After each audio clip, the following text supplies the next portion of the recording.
कल तक इंग्लैंड एक स्ट्रॉन्ग पोजीशन में था और जैसा कि मैंने बात की थी कि चाहे इंग्लैंड 207 पर 2 है, लेकिन फिर भी इंडिया के पास बहुत ज़्यादा टाइम है और वैसा ही एग्जैक्टली हमने देखा भी, क्योंकि स्टिल जो है इंडिया के पास 238 रन की लीड थी। एंड जो प्रेशर होता है बहुत बड़ी स्कोर का पीछा करते हुए आपको जब लीड को उतारना हो, तो उस चीज़ को हमने रियलाइज़ किया इंग्लैंड बैटिंग में भी।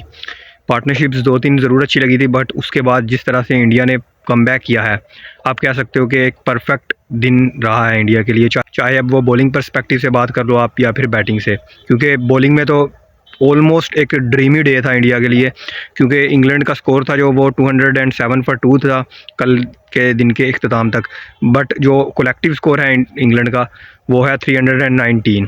आई मीन आप इमेजिन करोगे इंग्लैंड ने पूरे जो 8 विकेट्स थे उनके हाथ में, उनके बदले में सिर्फ 110 रन करीब बनाए। और मज़े की बात यह भी है कि जिस तरह से सीमर्स ने स्टेप अप किया है, ना सिर्फ इस इनिंग्स में सिराज ने 4 आउट किए और बुमराह ने 1 आउट किया, बल्कि पूरी सीरीज़ में बुमराह ने जिस तरह से इम्प्रेस किया है throughout the series, than आज जो सिराज ने बॉलिंग करके दी, मतलब हम कभी भी एक्सपेक्ट नहीं करते कि सीमर्स जो हैं वो स्टेप अप करेंगे इंडियन कंडीशंस में। ऑलवेज जो ओनर्स रहता है वो स्पिनर्स पर रहता है, और आज तो जो है वो एक स्पिनर शॉट था इंडिया के पास। अश्विन जो है फैमिली इमरजेंसी की वजह से जो है वो पूरे टेस्ट मैच से बाहर हो चुके हैं, और आप एक फ्रंटलाइन स्पिनर के बगैर आप उतर रहे थे। दो स्पिनर स्टिल आपके पास थे, बट फिर भी जो अश्विन की कमी है वो आपको महसूस होने वाली थी। बट कुलदीप ने जिस तरह से आज बॉलिंग की, कल उनको थोड़ी सी मार पड़ रही थी, बट आज उन्होंने जिस तरह से बॉलिंग की है, जिस तरह से जॉनी बेस्टो को उन्होंने लेग बिफोर किया है, I mean that really shows his class and his ability to bowl with versatility, with huge versatility. तो अगर स्टेप बाय स्टेप बात करें तो इंग्लिश बैटर्स की तरफ से हमें बेन डकेट के अलावा कोई भी जो है उनका साथ नहीं देखने को मिला, क्योंकि डकेट के अलावा अगर एक भी जो बैट्समैन है वो उनका साथ देता ठीक से, तो जो है लीड है वो उतर चुकी होती और इंडिया के पास कोई भी एडवांटेज नहीं रहने वाला था। बट डकेट के अगर 153 को साइड पर रख दिया जाए, तो उनके बाद जो सेकंड बेस्ट स्कोर है वो है बेन स्टोक्स का 41।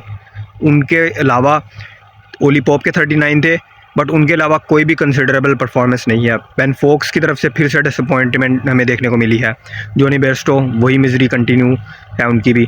जो रूट पर बहुत ज़्यादा बात हम कर रहे थे और उनसे उम्मीद लगा रहे थे, बट जो रूट ने भी अभी तक जो है वो लंबा स्कोर नहीं किया। 5 इनिंग्स अभी तक जो उन्होंने खेली हैं इस टेस्ट मैच में, उनमें उनकी तरफ से डिसअपॉइंटमेंट ही नज़र आई है हमें। एंड देन टेलेंडर्स की तरफ से भी हमें कोई वैल्यूएबल जो है वो सपोर्ट हमें नहीं देखने को मिली, चाहे वो हार्टली हों या रेहान अहमद हों, क्योंकि वो ठीक ठाक बैटिंग करके देते रहे हैं इंग्लैंड को।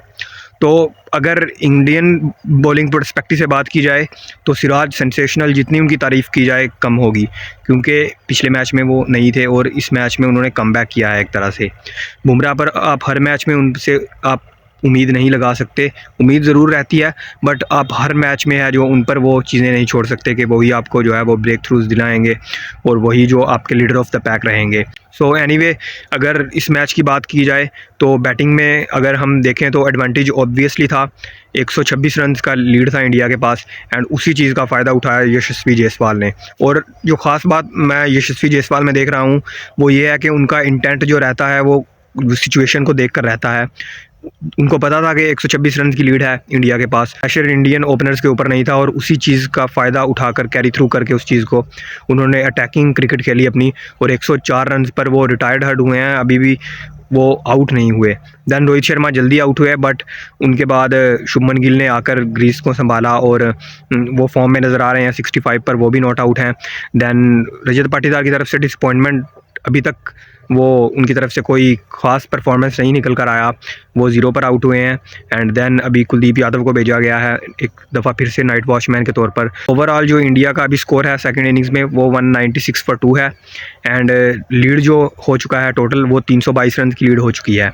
और अगर हम यहाँ से देखें तो 400 तो हम ईज़िली यहाँ से इंडिया स्कोर कर सकता है, और इतना भी अगर स्कोर हो जाए तो इंग्लैंड के लिए बहुत बहुत मुश्किल हो जाएगा। बट और हम उम्मीद करेंगे कि समहाउ इंडिया जो है वो एनीथिंग अराउंड 500 का टारगेट दे इंग्लैंड को, और कोई चांस उनके पास ना छोड़े इस मैच में वापसी करने का।